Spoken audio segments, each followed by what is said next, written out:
Good day, it's Pieter Conradie here from Longreach. I have been involved in rangelands systems in South Africa, in the Northern Territory of Australia, and now in Queensland. So this is a really enjoyable session for me. And I just want to thank the three panelists, actually four, if Dr. Phil Holmes can also join us, for very powerful presentations, very thought-provoking, and I think we will have a great discussion. In the previous session, I mentioned that there's a lot of experience. I think there's even more now. I was talking about 110 years of experience in this field from the speakers. So please, if you have any questions, it's a great time to send them through. I just want to welcome back Dr. Dionne Walsh on this side. Then I've got Bob Shepherd, and Graham Finlayson is on Zoom. And I'm not sure if Dr. Phil Holmes will be able to join us maybe at a later stage. So one theme that's come through pretty powerfully here, and it was in the discussions yesterday, there was a presentation about the Old Man Plains, quality graze trial in Alice Springs, and today and throughout the conference is matching stocking rate to carrying capacity. And I think that is a wonderful way to start the discussion. I think, Graham, you also referred to that in your presentation just now. But maybe I'll just look at the questions as they do come in. At the moment, there's not too many of them, so please send them through.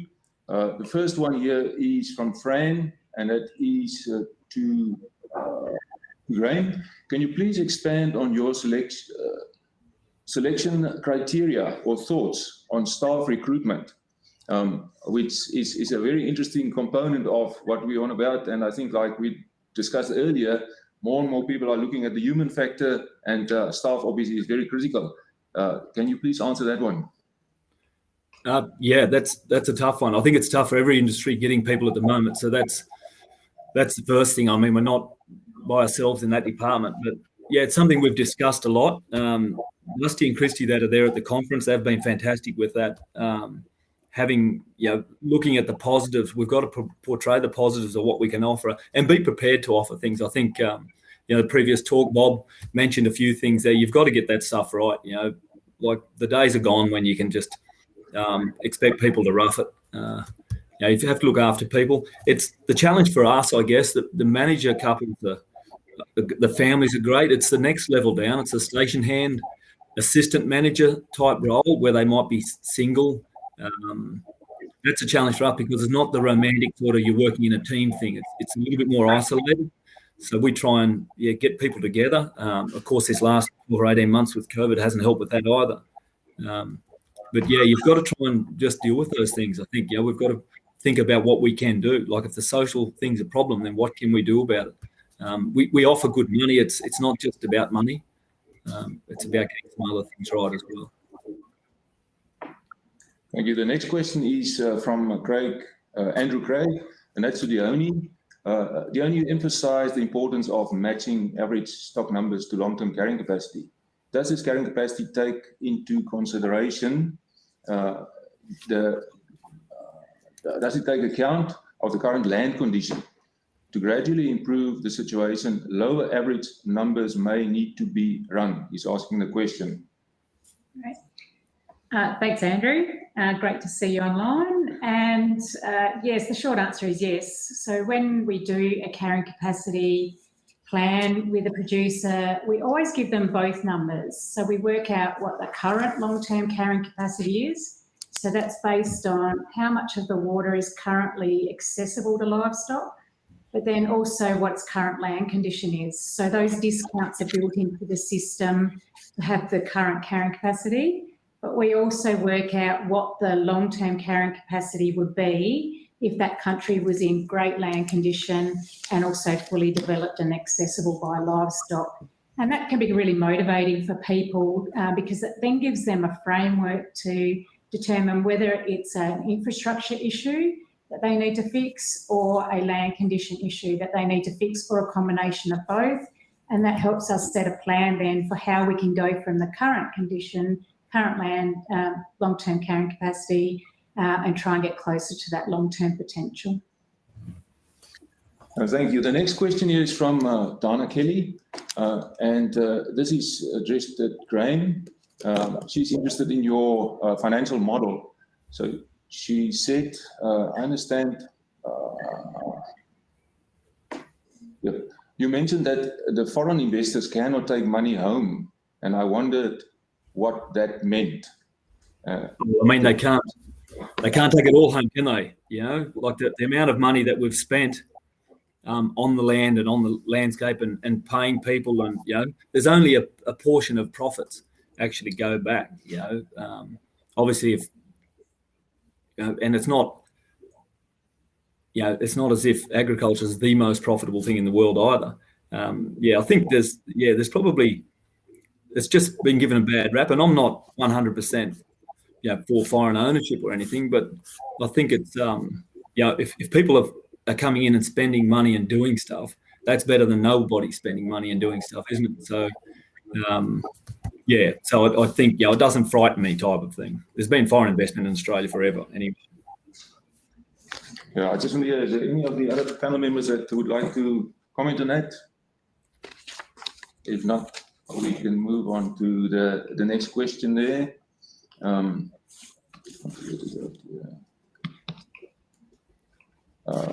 This one was to... so it's from John Lays to Grain. How do you select properties? How do you select properties? How degraded a property will you tackle? So what is the worst case scenario that you will take on? Great question, John. I'm probably not quite as bullish as I was 20 years ago when I started this stuff. I think we can improve country anywhere. I've been fortunate to travel all over the world and seen some pretty low rainfall degraded stuff that people have turned around, but I just don't think I'm going to live long enough to step into too much of it. We're still working hard on our own place and trying to improve it as well. Certainly, there's no country that can't be improved in my travels anywhere. There's no country that cannot be improved, really. It's about value and what it costs you and how difficult. The more degraded it is, the more difficult. It's as simple as that. But usually, it's more, it's better value in some ways as well. So there's so many things we can do now with landscape management to improve things. It's just doing it in a cost-effective way. That's what it has to be. The idea that we can spend billions fixing degraded country without changing the underlying management is ridiculous. I think it has to be functional, it has to be manageable, and it has to be financially viable. Otherwise, it just will not last. Thank you for that. Bob, you referred to something on that in your presentation. Do you have a comment on that, something that you want to add about what type of country, how far do you go to fix country? I guess it depends a lot on how far down the land condition continuum it has declined, I guess. For country that's in severely degraded and in decondition, the road back is extremely long. It takes a lot of resources in terms of energy and finance, and at the end of the day, you may not increase the carrying capacity by that much on a fairly small area of land. So I think for people that are looking at trying to recover country, you're probably better initially to first of all, keep the country that is in good condition, and then focus on the stuff that's in the middle, so the land that's in B and C condition. And Paul Jones' presentation this morning gave people a few ideas on what's happening in that space with regards to wet season spelling. But the returns are there by and large to turn country around that's in B and C condition. Generally, the higher the fertility of the country, the more rapid the response will be to change management. And of course, the converse applies. The lower the fertility, the slower the turnaround. So there's probably a few guidelines there around what land condition it is in to start with. Thank you, Bob. And while you are giving us words of wisdom, I want to ask you the next one from Matthew Fletcher. What are some examples land managers are actually doing with this trifecta that you referred to? Well, I think the trifecta's only been here for probably this time around for probably a few months, Matt. And just from what I've observed, talking to producers and moving around, obviously people are buying second properties. I mean, you just got to look at the rural property real estate market at the moment. It's white hot like the cattle prices are.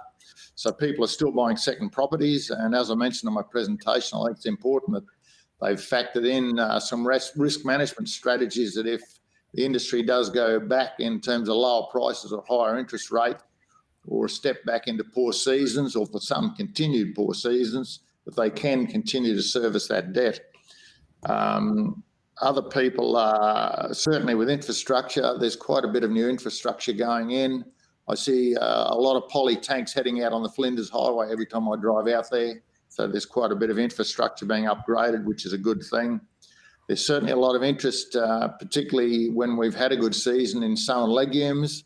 And I think when you look at the economics for those areas that are suitable for sown legumes, that it's probably one of the more profitable and quicker return investment.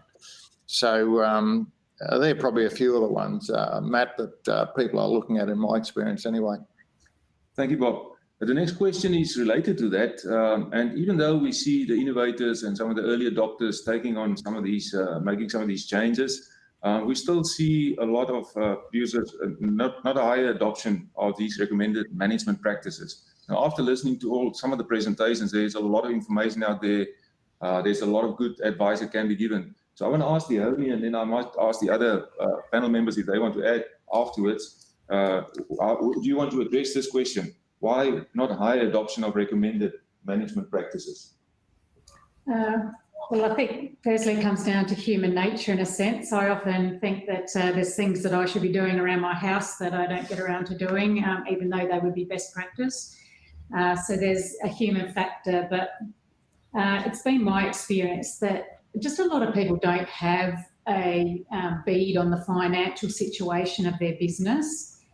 There's a whole lot of people that aren't motivated by money in the rangelands, and so increasing profits and making their business better and more profitable is not actually something that they're aspiring to. Some are actually quite happy with their current performance. So long as the bank account comes into the black every year, that's good enough for them, and they're not seeking to do things differently.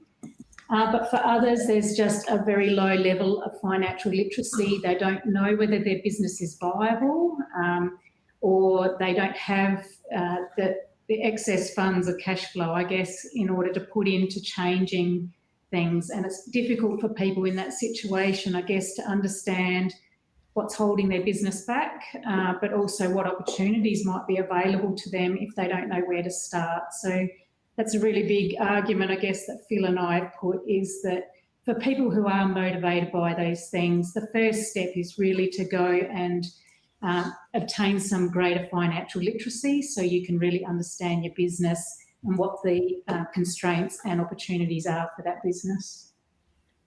Thank you, Dionne. Bob, you've been working with extension officers and extension projects also closely over a long period of time. Yes. Do you want to give some opinion on that? Yeah, sure do, Peter. Thanks very much. It's interesting when you compare what happens after each drought cycle. And I think that's when we get a real handle on what's happened, particularly with the land condition, but also how businesses are sailing is how strong they are at the end of a drought.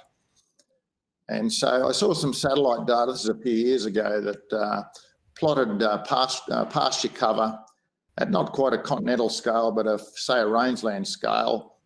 And it showed on an Australian scale after each drought cycle, ground cover levels were improving very slightly. So the trend is positive, but the rise in the line is very gentle. So I think we need to steepen that rise and get cover levels back quicker after drought. So things are improving, but like Dionne mentioned, financial literacy and knowing about where your business really is.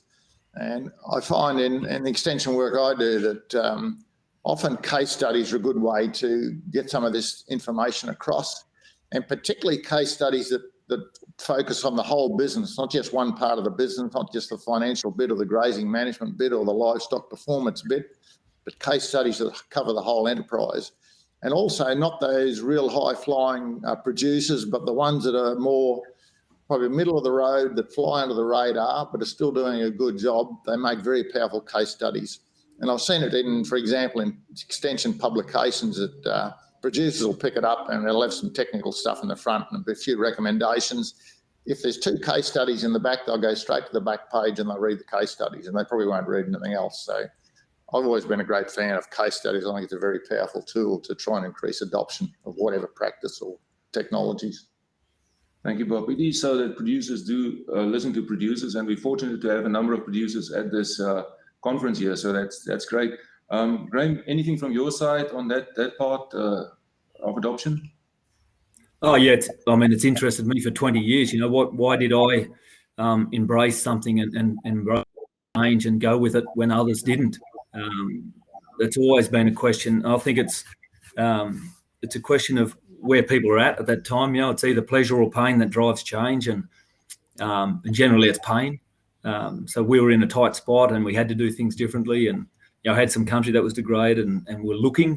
So I guess part of it's, it's hard to sell a solution to somebody that doesn't think they have a problem.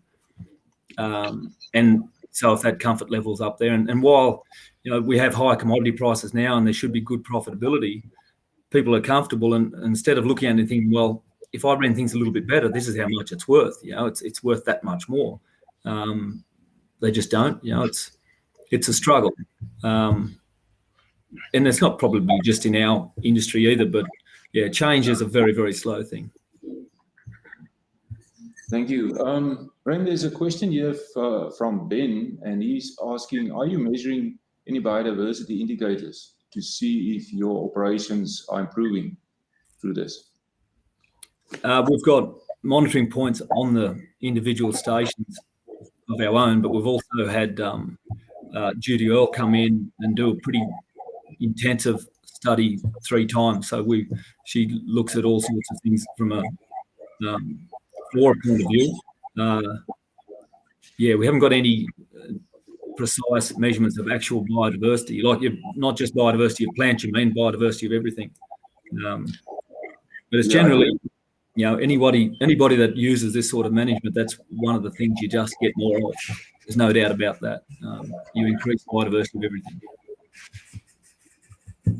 Thank you. Then I've got another question here for Bob, and you might have answered some of it partially already, but I just want to maybe drill down a bit further. Should graziers consider changing grazing systems during this trifecta? Interesting question, Peter.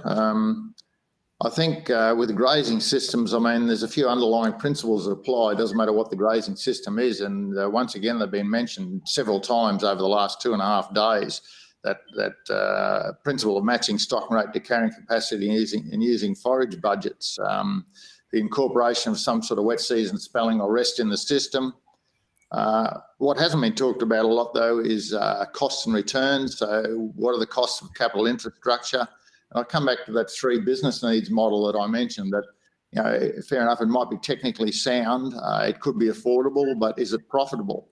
The other thing that also hasn't been talked about is the effect of some intensive grazing systems on lifestyle. So it's not everyone's cup of tea to have an intensive system. It's not everyone's cup of tea to have a continuous graze system.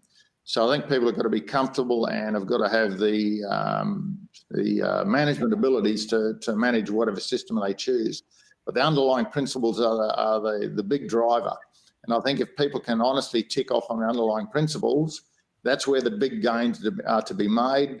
Changing grazing systems may or may not have some more gains, but if they are, they'll be relatively modest by comparison. Oh, thank you for that. I think there are lots more questions we can ask, but we've just been told that the time's run up. So I want to thank the panel members once again for your participation. It was a great session. Thank you very much.